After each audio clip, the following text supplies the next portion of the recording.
if value is I am for getting it correctly, you took a language course online. Okay. I'm yes. part of the university where we have created, this program for graduate level students, and for graduate level students in the United States means, for the students who are working towards their masters and their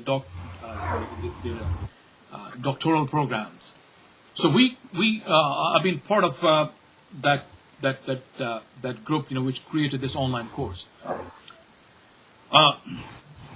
In the learning theories, there is a very famous theory by Vygotsky. Vygotsky talks about, learning through what's called, social interactivist. When I'm asking you a question, or when you are asking me a question, or when you're commenting, we are learning from each other through that social interactivist process of learning. When you are sitting in a classroom,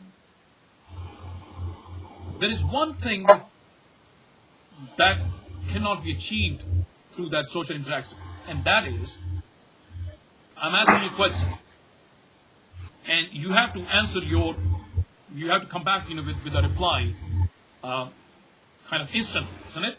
When I ask you, which course did you take? You had to come up, with some answer. So maybe, you took other courses too, but this was the first thing in your mind, and you responded to that.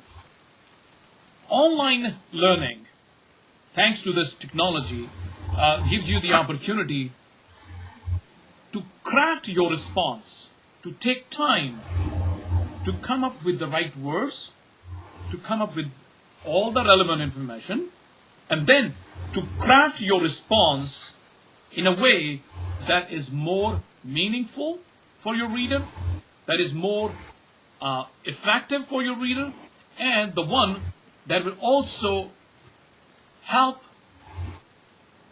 enrich the knowledge and understanding of your audience, of your reader.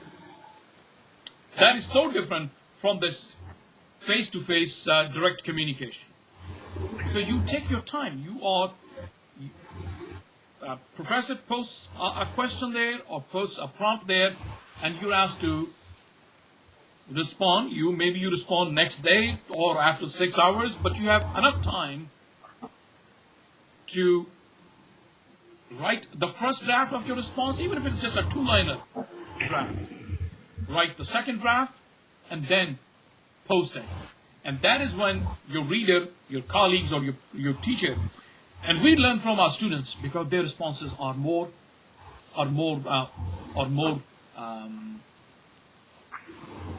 crafted, are more rich of information as against just a blurting or a quick response.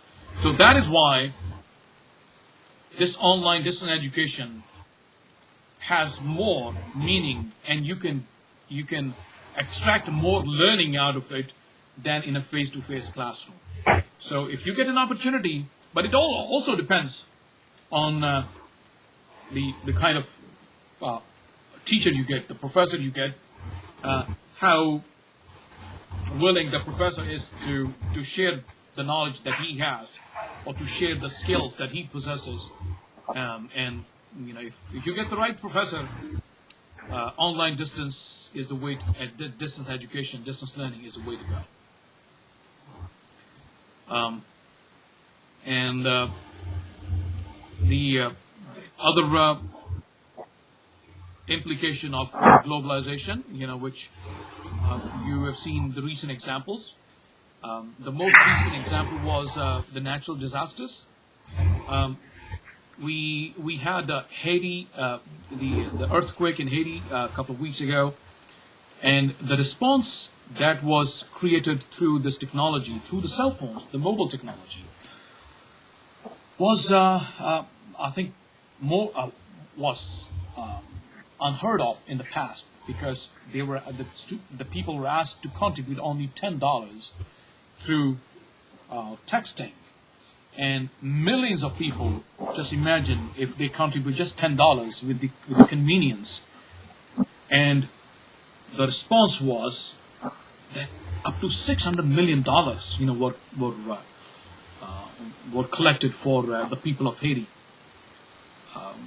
This was only possible through technology. And the other use of technology, the other use of this globalization and the tools of it was seen in the containment of this flu virus. What was that? In the H1N1? Did you hear about that? You know the what they call what's the name of that flu over there in Europe? Is it a different name or they call it H1N1?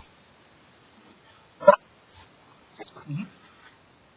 Yeah. So that was also possible because even in Google was able to come up, with the mapping of the sporadic development of this disease around the world, and they created those maps, the high incidence areas, the low incidence areas. People were able to coordinate and stay away from the areas where there was widespread epidemic of this sort. So this was possible only through that. And a couple of years ago, if you remember, I think it was 2001, 2002 somewhere, when there was SARS, SARS started spreading from Hong Kong. That was also contained with the help of, at that time, the technology, whatever it was available, CNN, BBCs and all that.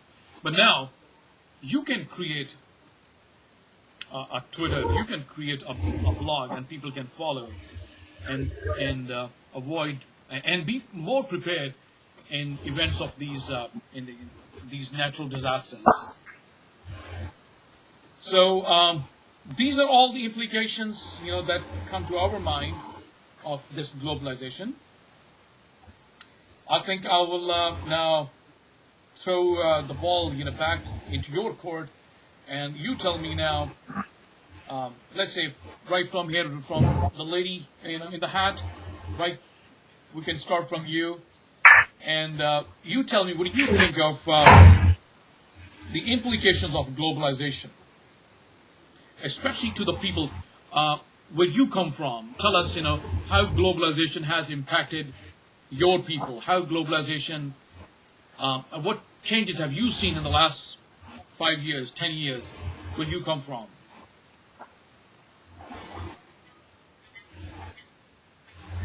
So my name is Lanka and I come originally from Czech Republic, and I have to say that the globalization has really positive effect on the Czech Republic because people are more educated what relates to languages, so there is a need that we have to learn languages in order to communicate with the world.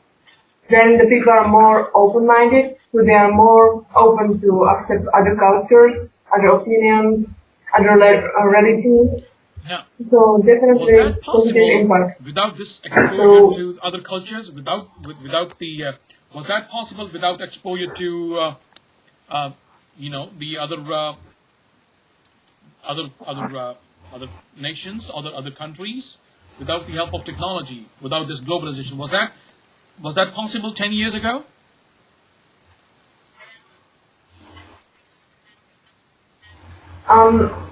I think 10 years ago, yeah, but if we talk let's say 20 years ago, no, I'm more talking about the difference between now and let's say 1989, because we were like a communist country, so we didn't have access to Western countries. So now, if I can compare it with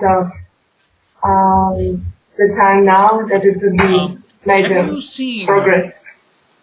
Or have you noticed, or have you read in the newspapers of the country, wherein the actual lives of the people have improved? More people have come out of poverty. Have you noticed that in Czech Republic?